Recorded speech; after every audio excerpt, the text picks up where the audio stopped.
नमस्कार। हर रोज की भांति इस बार भी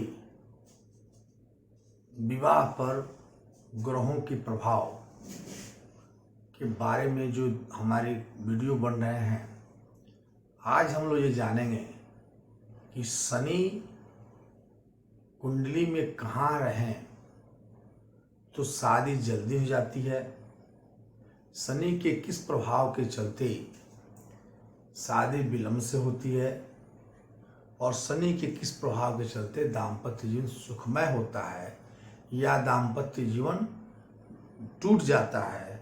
इन सभी विषयों पे हम लोग चर्चा करेंगे। यानी आज का जो चर्चा का विषय है वो शनि विवाह के संबंध से चर्चा है। विवाह में शनि का क्या प्रभाव होगा, इसी पर चर्चा करेंगे। तब तक मित्रों, अगर आप लोग अभी तक मेरे इस वीडियो को सब्सक्राइब नहीं किया है, मैंने ये मेरे चैनल को सब्सक्राइब नहीं किया है, तो कृपया चैनल को सब्सक्राइब कर दें और वीडियो को अंत तक देखने के बाद अगर अच्छा लगे तो लाइक जरूर करें। मित्रों, शनिदेव जो स्वयं विलंब के कारक हैं, शनि जिन्हें सभी राशियों में सबसे ज्यादा समय लगता है एक ही राशि में रहने का, ऐसा ग्रह जो सबसे स्लो चलता है। जैसे शनि देव एक ही राशि में 2.5 वर्ष तक रहते हैं, जबकि अन्य ग्रहों की स्थितियां बहुत कम की होती है। उसके बाद अगर सबसे ज्यादा बृहस्पति देव रहते हैं जो 11 महीने के लिए होते हैं। तो ऐसे शनि जो शुक्र के राशि में जाने पर उच्च हो जाते हैं, जबकि मेष राशि यानी मंगल की राशि में आने पर नीच हो जाते हैं, ऐसा शनि अगर कुंडली में 1, 2 या 3 राशि यानी मेष राशि, वृषभ राशि और मिथुन राशि में स्थापित है, तो अगर उसके साथ शनि देव की स्थिति अच्छी है, यानी शनि देव उच्च के हैं, या ये कहें कि शनि देव त्रिकोण में बैठे हैं, केंद्र में हैं इन राशियों के साथ, तो शादी जल्दी कराने वाले होते हैं।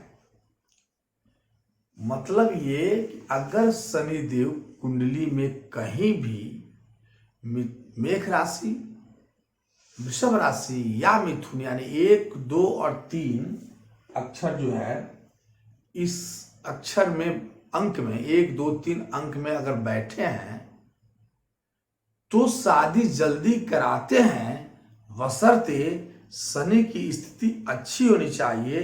यानी शनि उच्च के हों या मित्र क्षेत्रीय हो या बुध शुक्र के साथ हों और त्रिकोण में बैठे हों या केंद्र में बैठे हों, तब जल्दी शादी करा देते हैं। अब शनिदेव किस परिस्थिति में शादी कराते हैं, तो हमें जानना चाहिए कि लग्न शादी के जो मुख्य कारक हैं, सबसे पहला वो कारक है लग्न। दूसरा होता है सेकंड हाउस, जो आपका कुटुंब है, परिवार है। यहां भी इंपॉर्टेंट होता है, क्योंकि आपको अपने परिवार में किसी को लाना है, कोई आ रहा है आपके परिवार में, आपके परिवार का मेंबर बन रहा है, तो इसलिए दूसरे हाउस को भी देखा जाता है। फिर ये पंचम हाउस, जो यहां अब एक तरह से कहें कि पंचम हाउस जो इच्छा शक्ति, जो संतान का कारक है यहां, और फिर सप्तम हाउस को के साथ साथ 11वें हाउस जो इच्छा शक्ति का घर है, इन्हें भी देखा जाता है शादी में। अब शनिदेव अगर कुंडली में चौथा हाउस सुख का कारक है, सुख का कारक है, विवाह से संबंधित सुख। कैसा सुख? विवाह से संबंधित सुख अगर देखनी है तब भी हमें चौथे हाउस को देखा जाता है। इसे तो चौथे हाउस में शनिदेव, पांचवें हाउस में, नौवें हाउस में और 10वें और 11वें, यहां अगर उच्च राशि में बैठे हैं, उसके अलावा जो हमने बताया राशि के बारे में बताया 1 और 2 3, यहां स्थिति क्या है कि शनिदेव चौथे हाउस, पांचवें हाउस, नौवें हाउस और 10वें और 11वें हाउस में अगर बैठे हैं और उच्च के होकर बैठे हैं तो शादी जल्दी करा देते हैं। ऐसे समझते हैं हम लोग कि तब क्या करते हैं कि शादी में जल्दी करा देते हैं। हाँ, अगर कहीं से गुरु की दृष्टि पड़ जाए तब तो क्या कहना, तब तो यथाशीघ्र शादी कराने वाले शनिदेव हो जाते हैं। इसके अलावा हमें यह देखना है कि अगर शनिदेव केंद्र में बैठ गए, साथ में राहु केतु और चंद्रमा को नहीं बैठना चाहिए। चंद्रमा के साथ भी यदि शनिदेव बैठते हैं तब भी शादी में विलंब कराते हैं। तो राहु केतु और शनिदेव यहां न बैठे हो या उनकी दृष्टि सातवीं या डायरेक्ट न पड़ती हो।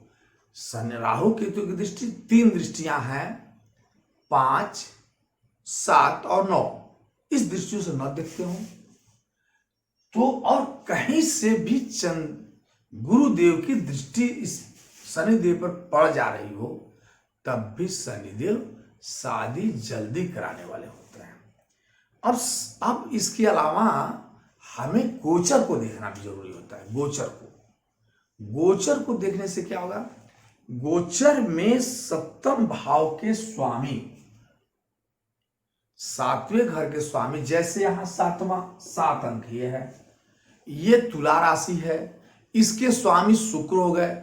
गोचर में जब शनिदेव शुक्रदेव के साथ बैठे होंगे, यानी सप्तम भाव के स्वामी के साथ जब शनिदेव बैठे हैं तो शादी उसी समय हो जाती है, करा देते हैं।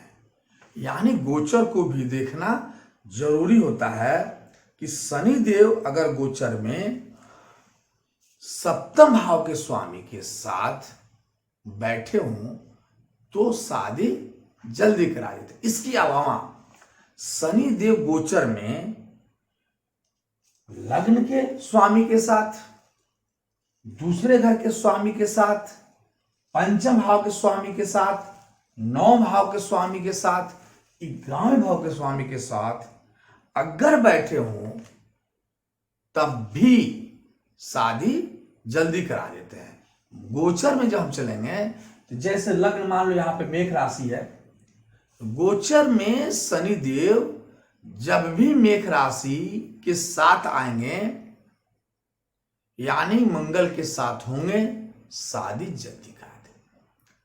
इसी तरह से दूसरे हाउस को देख लेंगे, 5वें हाउस को देखेंगे, 9वें हाउस को देखेंगे, सप्तम को देख लिए हैं, 10वें और 11वें हाउस को देखा जाए। अगर इनकी स्थितियों में शनिदेव बैठे हैं गोचर में तब भी शादी जल्दी कराने वाले होते हैं। अष्टम भाव के स्वामी शनिदेव में शादी के बारे में तब कहा गया है यदि वो लग्न के स्वामी हैं और अष्टम भाव में जाकर बैठे हैं और गुरु के साथ बैठ गए तब शादी जल्दी कराते हैं, अदरवाइज शादी में विलंब कराते हैं। ठीक है, ये चीज हम लोग जाने हैं कि शनि देव, अभी तक तो हमने जाना कि शनि देव कुंडली में कहां कहां हो तो शादी जल्दी कराते हैं। अब हमें जाने कि शनि देव कुंडली में कहां कहां हो तो विलंब कराते हैं। पहली बात ही जाने कि शनि देव जहां बैठते हैं उस स्थान की वृद्धि करते हैं, लेकिन जहां उनकी दृष्टि जाती है उस स्थान का नुकसान कर देते हैं। तो शनि देव जब भी कहीं से भी सप्तम भाव को देख रहे हों, अब देखें कहां कहां से सप्तम भाव को देखने के लिए शनि देव अगर यहां बैठे हुए हैं तो यहां से तीसरी दृष्टि पड़ेगी, 1 2 3, यहां से देखेंगे, शनि देव अगर यहां लग्न में बैठे हैं तो सातवीं दृष्टि उनकी पड़ेगी, यहां से देखेंगे। शनि देव यहां बैठे हैं तो यहां से 10वीं दृष्टि उनकी पड़ेगी सप्तम भाव पे, ठीक है। यानी उनकी 3 दृष्टियां होती हैं, तीसरी, 7वीं और 10वीं। तो शनि देव कहीं से भी सप्तम भाव पर दृष्टि डाल रहे हैं तो शादी में विलंब कराते हैं। शनि देव कहीं से भी सप्तम भाव के स्वामी के साथ बैठ गए या सप्तम भाव के स्वामी पर दृष्टि डाल रहे हैं तब भी शादी विलंब से कराते हैं। शनि देव जब भी राहु केतु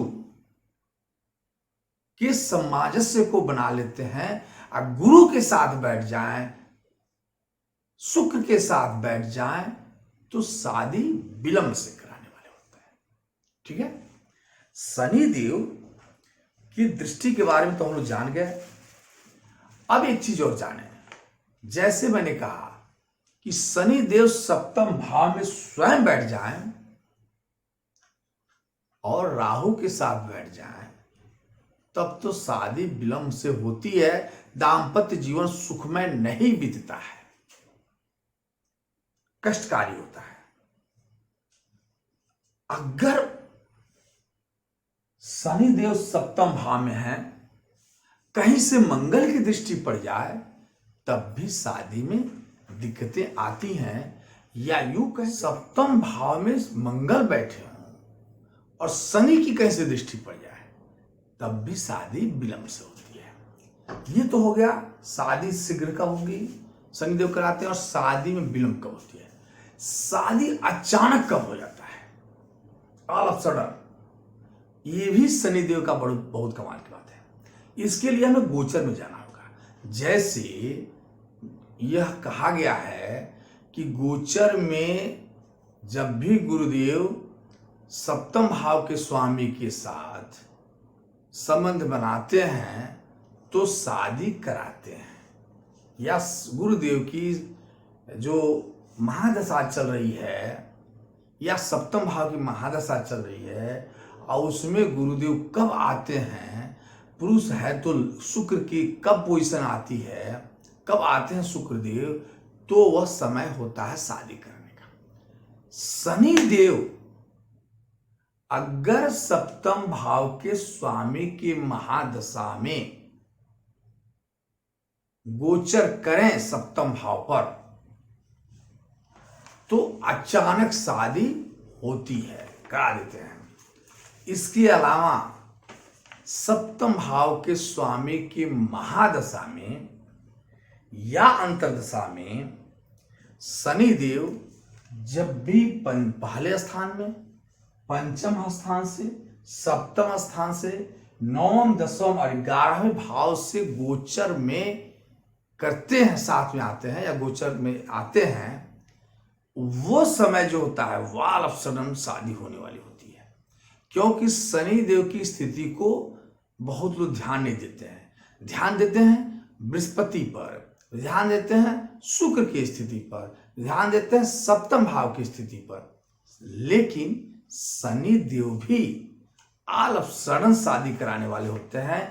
कब? जब भी कुंडली में सप्तम भाव की महादशा में शनि देव गोचर करें या सप्तम भाव की महादशा में शनि या लग्न के में सप्तम भाव के महादशा में गोचर करें तब, या गोचर में शनिदेव लग्न में आ जाएं, पंचम भाव में आ जाएं, सप्तम भाव में आ जाएं, नवम भाव में आ जाएं, दसम भाव में आ जाएं, 11वें भाव में आ जाएं, तो शनिदेव ऑल ऑफ सडन अचानक शादी कराने वाले होते हैं। 11वें भाव तो नहीं, दसम भाव में आ जाते हैं। शनिदेव अगर चौथे भाव में बैठ जाएं, कहीं से भी शुभ ग्रह की दृष्टि पड़ जाए, शादी बढ़िया चलने वाली हो जाती है, अच्छा चलता है, खूबसूरत होता है, दाम्पत्य जीवन में कोई दिक्कत नहीं होती है। तो शनि देव यदि वक्री होकर सप्तम भाव में बैठ जाए तब भी शादी में विलंब हो जाता है या शादी होने में दिक्कतें आ जाती हैं। सप्तम भाव के स्वामी वक्री होकर कहीं बैठे हों और शनि की दृष्टि पड़ जाए तब भी शादी में विलंब हो जाती है। तो मित्रों, शादी में शनिदेव का भी बहुत बड़ा भूमिका है, जिसको मैंने बताया। अब नेक्स्ट समय में फिर कोई नेक्स्ट वीडियो लेकर के मैं आऊंगा। चूंकि अभी शादी का ही सीरीज चल रहा है, तो कोई ना कोई अगला जो भी वीडियो मेरा होगा वो शादी से संबंधित होगा। इसलिए आप कहीं जाइएगा मत, मेरे नेक्स्ट वीडियो को जरूर देखें और सब्सक्राइब कर लें, ताकि भविष्य में आपको मेरे वीडियो की प्रतीक्षा न करना पड़े। जब भी अपलोड हो वीडियो, वो आपके पास पहुंच जाए। नमस्कार।